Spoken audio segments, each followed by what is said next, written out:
Anderson of the Anderson Alteration Academy. Today's video is on replacing a button loop closure with an invisible zipper. Let's get started.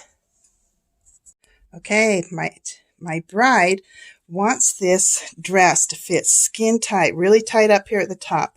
But the top is just button and loop, and it's basically just going to stretch out the loops. It's not going to hold it tight.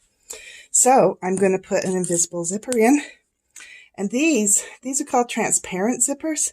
Love them. Love, love, love them. I get them from Bias Bespoke. They come in lots of different colors, but this one seemed to match up the best for this particular dress. I'm going to show you what that looks like. Bye-bye. I've removed the original zipper that went from the waist down to the hip, removed the button loop, and now I'm going to insert my Bias Bespoke zipper. After the zipper is inserted, you'll want to iron with a damp washcloth over that zipper. I've got all the buttons sewn on. Now we just need to see it on the bride.